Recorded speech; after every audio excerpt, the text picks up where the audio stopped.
价值100万的玛莎拉蒂 GT 跑车，现如今的售价才1万英镑，这是麦克多年来买到的最便宜的车子，而且还是一辆高端配置的电动多功能加热座椅等功能是应有尽有。只不过这辆车子的里程有点多，车子跑了11万5千英里，并且8万8英里以后就没有再养护的记录了。可这辆车搭配了一台法拉利品牌的4.2升390匹马力 V8 发动机，这也是麦克非常看重的一点。要知道，在20世纪90年代末，法拉利接管了陷入困境的玛莎拉蒂，利用他们的专业知识推出了玛莎拉蒂4200 GT，本质上就是一辆法拉利，只不过贴上了玛莎拉蒂的标志而已。这样的一流品质的超级跑车售价却非常的实惠，在那个年代受到了很多人的喜欢。不过车子好不好还得开出去才会知道。当麦克将车子开出去后，车子果然开起来动力非常的好，推背感十足，让麦克的快乐根本停不下来。也许是他开心过了头，突然在行驶时换挡出现了缓慢响应，并且左后端的悬架也有着噪音。不过这些都是小问题，有了猫王这个机械师都能解决。但这也成了麦克讲价的有利条件。本来车主少了1万英镑不卖的，就因为这几处毛病不得不以9500英镑成交，让他回去的路上开心的都合不拢嘴。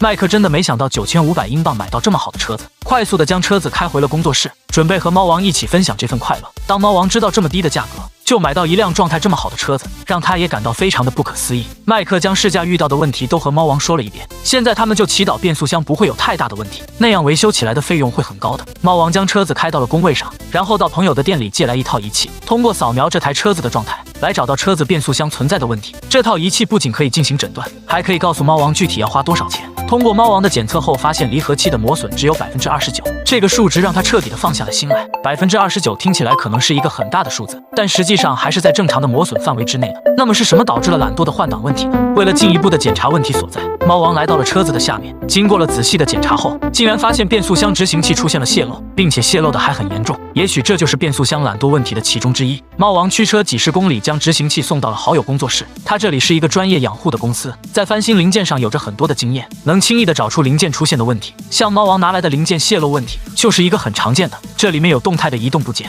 在钢活塞上移动时会出现不同程度的磨损，最终失去越来越多的压力，导致换挡时出现换挡速度慢的情况。只要将拆卸下来的密封件更换掉，让内部保持该有的压力，就可以解决问题了。不过既然来到了这里，将所有的零件清洗下还是必要的。师傅将拆卸下来的零件放到了机器里，经过10多分钟的浸泡后，就会得到一套全新的零件，并且把其中的磨损严重的零件都换掉。等将其重新组装到一起后，就拿到了测试机上进行测试。在这个液压上，它可以重现换挡运动，可以更直观的看到它的运动轨迹。等检查的数字表示正常后，就可以将其重新安装到车上了。不过在这之前，麦克找到了一个二手的阿尔法罗密欧的 Seal Speed， 这是一个类似的替代品，为猫王省去了不少的维修烦恼，只要将其固定到原先的位置上就可以了。接着再将翻新过的执行器安装上去，这个换挡懒惰的问题就解决了。这时猫王又来到了车子的尾部，他要解决悬挂出现异响的问题。一般像这种情况，基本上就是衬套、阻尼器连杆之类的部件造成的。经过猫王的仔细检查后，果不其然找到了问题所在，可要将其卸下来并不那么容易。